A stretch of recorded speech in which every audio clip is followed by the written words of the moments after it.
Le bilan de cette première année de fonctionnement du dispositif est très satisfaisant. C'est formidable de réussir à concrétiser ce qui n'était au départ qu'un constat de manque que nous avions fait au sein de l'association Collectif Sport, qui s'est transformé en projet et qui est maintenant concret grâce à cette rencontre avec Frédéric Quentin de la FDJ.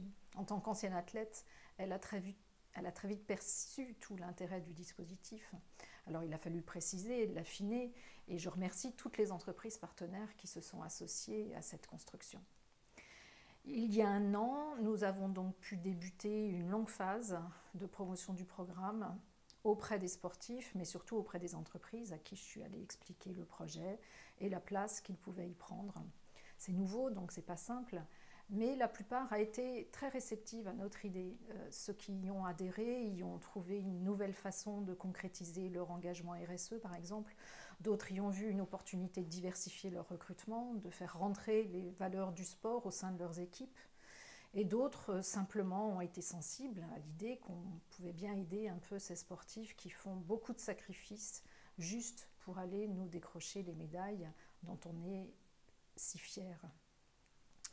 Ma satisfaction tient ensuite au travail que nous avons accompli avec Sandrine Barbotin et Claire Villard, les deux coachs que j'ai embarqués dans le programme.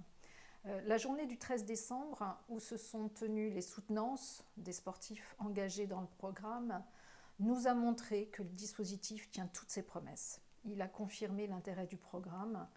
Les sportifs ont vraiment pris conscience des compétences dont ils sont porteurs et ils ont pu se préparer à leur transfert au monde de l'entreprise, ce qui ne va vraiment pas de soi. Le travail qu'ils ont fait leur a donné confiance, les a rassurés sur la place à laquelle ils peuvent prétendre dans le monde de l'entreprise. Maintenant, eh bien, on continue, bien sûr. Ces sportifs qui se disent à la fin de leur carrière sportive qu'ils ne savent rien faire restent malheureusement très nombreux. Et pour peu qu'ils n'aient pas de formation académique poussée ou en lien avec leur projet, ils sont très démunis pour passer le cap de la fin de leur carrière. Le programme est donc pour eux. Ils peuvent candidater en allant sur le site internet de Collectif Sport. Ils téléchargent le dossier de candidature et me l'envoient avec leur CV. Côté entreprise, j'ai repris mon bâton de pèlerin pour les convaincre de s'engager avec nous, car ce sont elles qui permettent cet accueil. Concrètement, comment ça se passe pour les entreprises? En nous soutenant et en finançant l'accompagnement d'un ou plusieurs sportifs, elles reçoivent d'abord le label d'acteur de l'insertion professionnelle des sportifs. Et elles peuvent communiquer, comme nous le faisons d'ailleurs nous-mêmes, sur cette reconnaissance. Ensuite, elles vont accueillir, pour leur phase d'immersion en entreprise, les sportifs, pour des durées d'ailleurs qui sont variables en fonction des possibilités des uns et des autres. Et nous les associerons à toutes les manifestations autour du programme. Nous proposerons leurs offres d'emploi aux sportifs qui peuvent être intéressés par les métiers qu'elles recrutent. Nous leur proposerons aussi des interventions de sportifs au sein de leurs équipes pour y échanger sur des sujets de la performance, de la gestion du stress, de toutes les thématiques communes entre le sport et l'entreprise.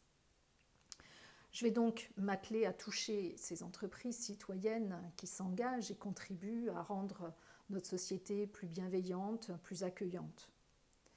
Je vais aussi cibler les entreprises qui soutiennent déjà des sportifs ou des clubs ou des fédérations et leur montrer qu'elles peuvent apporter un soutien d'une autre nature aux sportifs, moins financier comme elles le font régulièrement, mais plus centré sur ce qu'ils pourront devenir après, sur ce que ces champions pourront devenir après le sport, grâce à cette autre forme de soutien qu'est le programme Sport Compétences. Donc il y a encore du travail. Maintenant, j'invite les sportifs, les entreprises, les clubs d'entreprise, tous ceux qui sont sensibles à cette démarche, à nous contacter pour qu'on fasse vivre ensemble ce dispositif qui est en train de faire ses preuves.